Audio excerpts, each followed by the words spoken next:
Yo, what's going on, guys? Hope you guys are having a great day. In today's video, we're going to be talking about what I wish I knew before becoming a software engineer. Now, just to give you some context, the way I got started was actually in high school. So the high school that I went to was a very special high school. They had a lot of different shops or trades that you could enroll in, and you would do that for 4 years. So they had business, culinary arts, child care if you want to become a teacher. They had classes for that. They also had electronic shop, mechanic shop, all this stuff like they had, which was great for people that didn't really want to pursue college after graduating high school. They already had a trade, and all they had to do was find a company that they could work for and perfect that trade. And you had 4 years to do it. So the first thing I wanted to do was computer repair. I always like to mess with computers. I always like to open up like the desktop computer, right? Open it up, look at the motherboard, look at the RAM card, look at the different cables that connect to the motherboard. At one point, that was going to be my dream job. And I actually put that in my 8th grade yearbook that this is what I wanted to do. But life had other plans for me. So there was computer repair that filled up a lot, like pretty quick. I wasn't able to get in. And my second choice was computer science. Me not knowing what computer science is, what it was about back then, I just assumed like at least it's something to do with computers and I could learn that. So fast forward, I learned how to build websites. I learned how to manage databases, understand relational databases using Oracle, and also C++ programming. And I did very well in those 4 years. With that, I didn't really know if there was a niche for this. Like people actually need that. Like companies need people to build a website, to manage their data. I didn't know that. I wanted to just work in a warehouse afterwards. That was my one go-to, and I experienced that and it was terrible. I transitioned into becoming a web designer. I was going to college to get my associates in computer technology. And I talked to the career counselor. I'm like, hey, like these are the skills that I have. And I talked about computer science, and immediately a light bulb went off. And he's like, listen, I got a guy that needs a website right now. We're going to get your resume set up. We're going to just clean it up and we're going to send it out to him. And then we'll have you do an interview.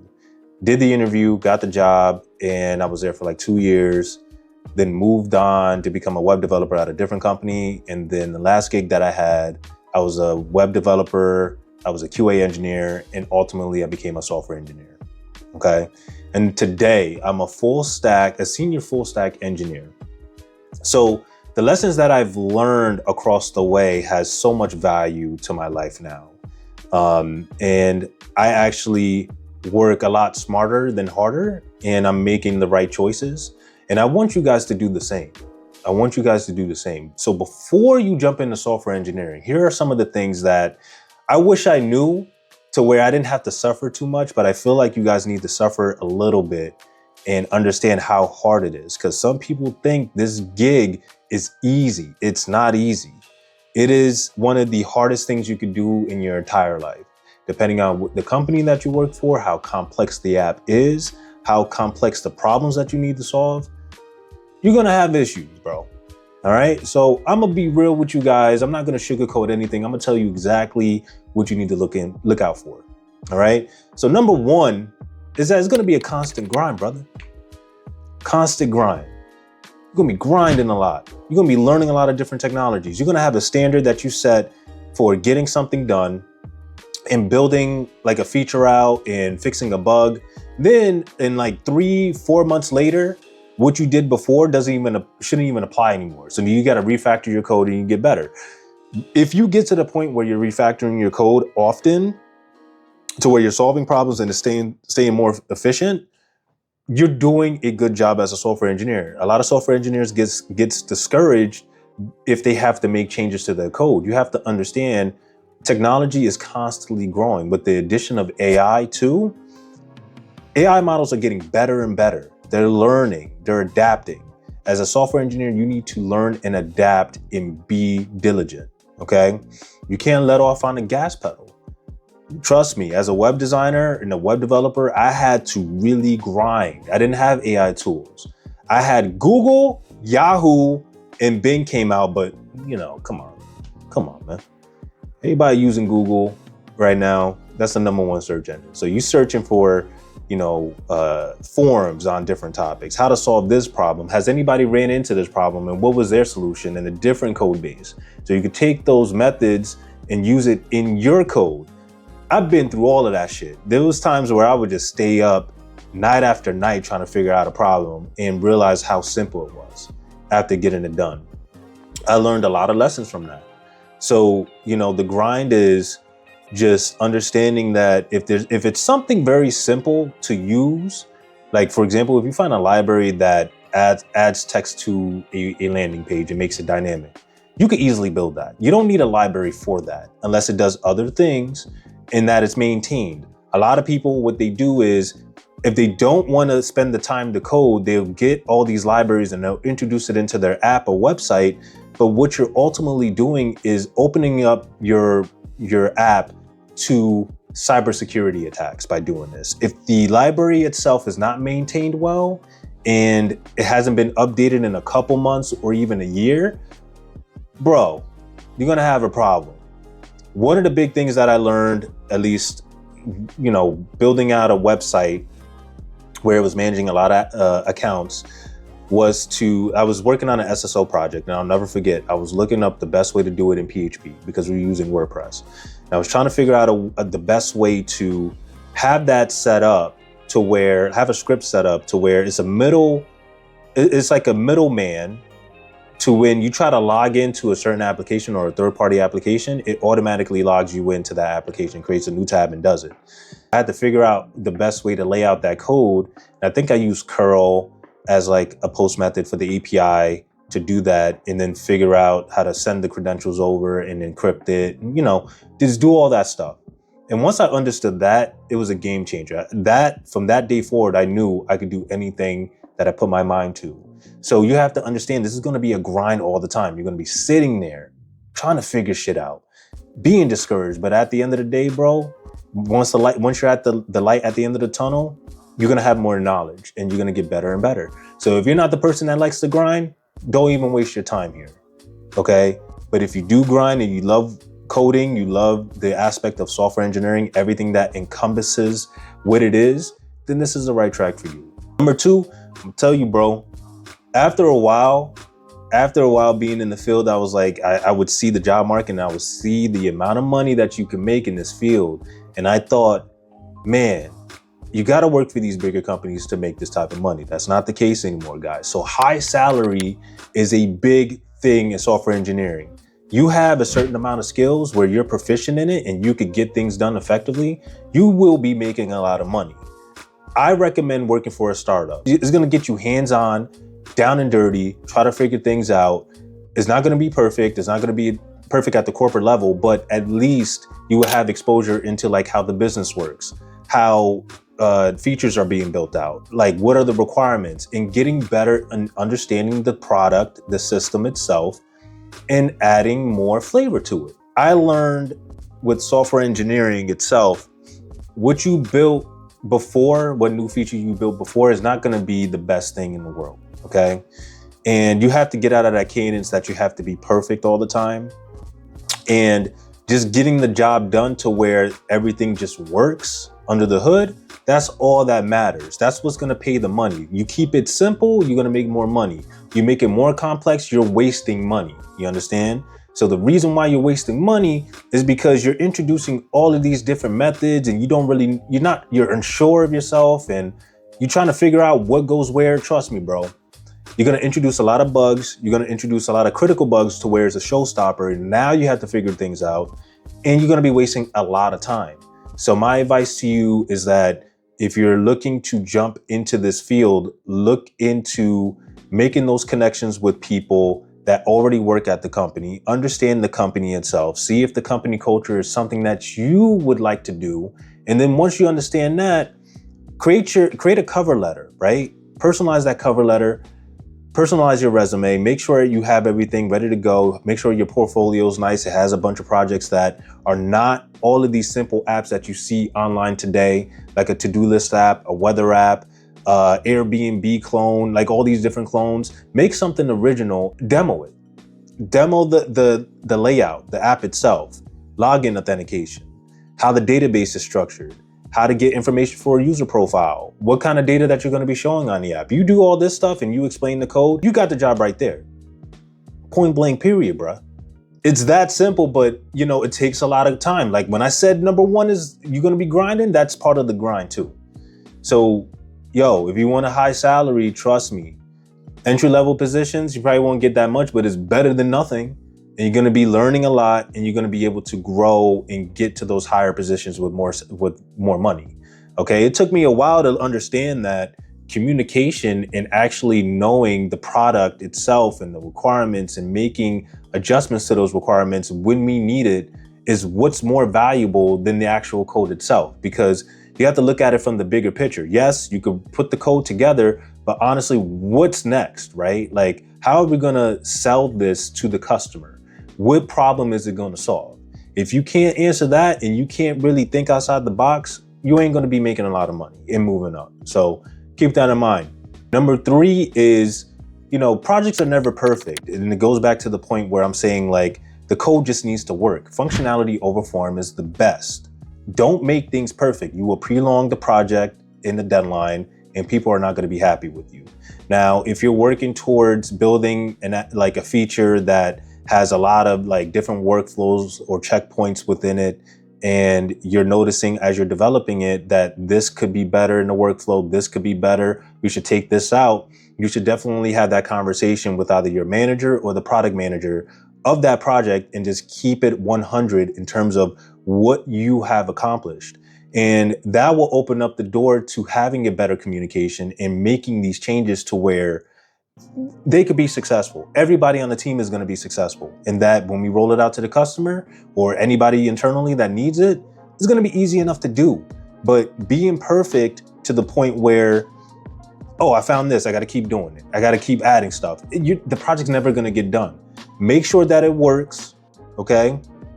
If you have a feature flag, add a feature flag to that feature to where only the people that have developed it or should have access to it should see it in the UI once you push it out to production.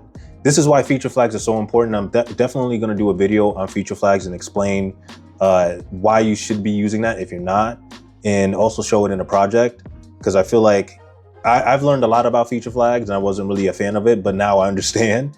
So it's a big deal. So if you could get away with that, you should be golden.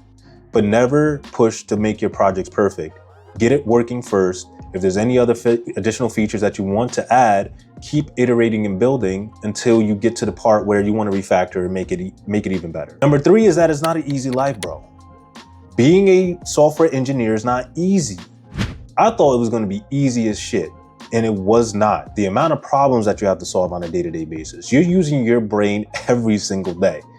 Every day you're trying to figure out a problem. Every day, if you're working on a new project, you got to figure out, okay, based on these requirements, what do I need to do technically to get this done? And my whole philosophy is to work on the hardest thing first and then trickle down to the easiest. The reason why I do this is because the hardest thing is the most challenging. So I will have to spend more brain power trying to figure out what is the path of least resistance and how to make this easier. So I will break it down into smaller pieces. I will look at, what do I need for the back end? Cool. What do I need for the front end? What do I need to make sure that I could test this accurately? All of these things I'm answering as I'm going through the requirements and I'm breaking this down. So now the hardest thing is done. Then the second hardest, I do the same thing and I go through the same cadence for every single thing. Before you know it, you're done with the project and it didn't even take you that long. But you have to get into the cadence of doing that. Not a lot of people could do that. They like to work on the easiest first, then the hardest. Whatever method that you prefer, I would say if you're the person to do the easiest first, then the hardest, just see how long it takes to finish that project. If it's the hardest first and the easiest, if you got it done in 4 days versus doing the easy route and it took you more than 6, then there's a no-brainer that that's what you need to work on. So, it's not easy. Especially another thing I want to point out to you guys is, working remote. I work remote every day. I love it. I have flexibility with my time. I can figure things out. I can do whatever I want to do. But the biggest thing though is that people will take advantage of it and actually just stay in the crib. They won't do anything else. You have to make sure that you get outside and be active, have a social life, because you could definitely mess up with your mental health just with not interacting with other people. So make sure that you get outside, that you get some sun, you get some fresh air. And especially like if you're stuck on a problem, take a walk for like 15, 20 minutes, come back. I bet you'll have a better perspective in terms of what needs to be done. And then also, you're going to be working on hard projects all the time. You're going to be dealing with a lot of company culture stuff and trying to figure out your way. You're going to have imposter syndrome. You're going to feel like you're not really good enough. Trust me, everybody goes through that. It's a normal thing. But the best thing that you could do is learn from other people as much as you can and just learn something new for yourself and actually teach others and be the mentor that you want to be. Right? If you're looking to become a senior engineer, that's what it takes. It takes doing the research on your own, understanding what works and what doesn't work, and having that positive voice to where you could teach others what to do and not to make the same mistakes that you made. The last thing I want to talk to you guys about is obviously with software engineering, you could work in the office or you could do remote opportunities. There are a lot of remote opportunities now in this field, but it's way harder to break in because you're now competing with everybody around the world. So if you think about a software engineer in New York, right?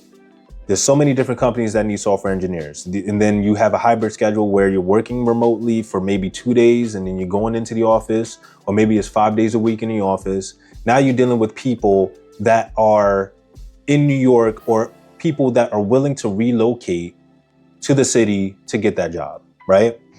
So the competition is still a little high, but it's not as high because it's only one location or multiple locations, right? If you have the skills and you're in New York and you qualify and you did the interviews and everything is all good, they'll probably go with you versus the one that's in a different state and is willing to relocate, because that's money that they have to spend for relocation and all that stuff. But that's why you got to be on your P's and Q's when it comes to interviews.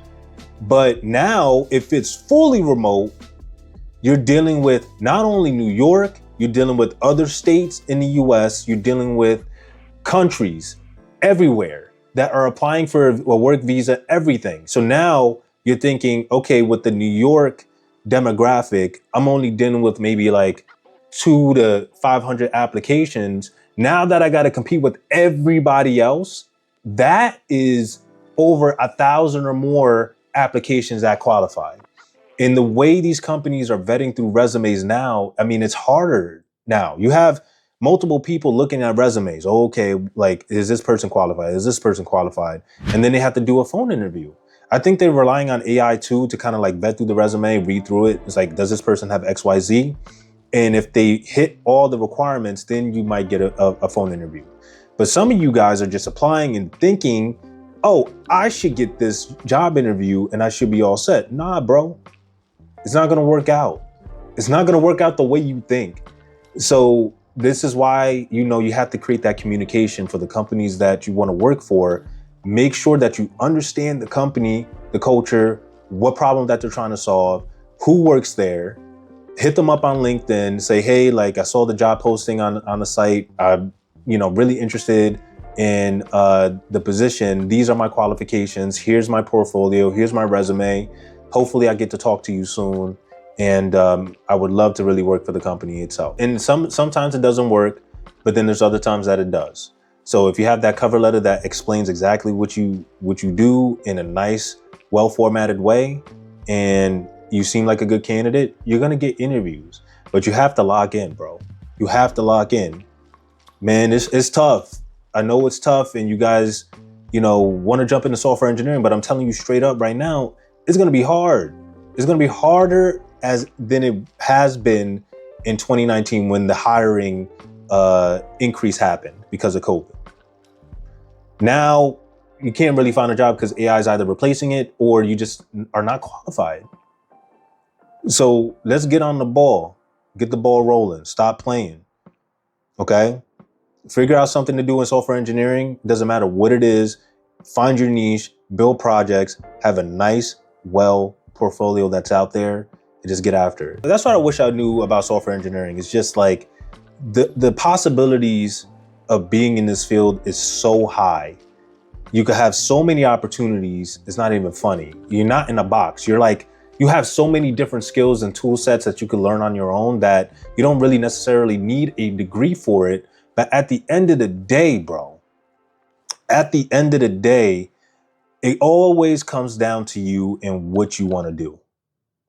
So regardless of what the job market looks like, if you have the experience, you should be able to do it. But you know, it's just going to be way tougher. So that's why you got to network and do the communication, and you should be able to break in no time. All right. So that's it, guys. That's the video. If you like this video, please like, share, and subscribe. Let me know if you're in the software engineering space right now and there's something that, you know, you wish you would have known about working for different companies and, you know, not wasting your time, essentially. Okay. So appreciate you guys, you know, watching the video. We'll talk soon.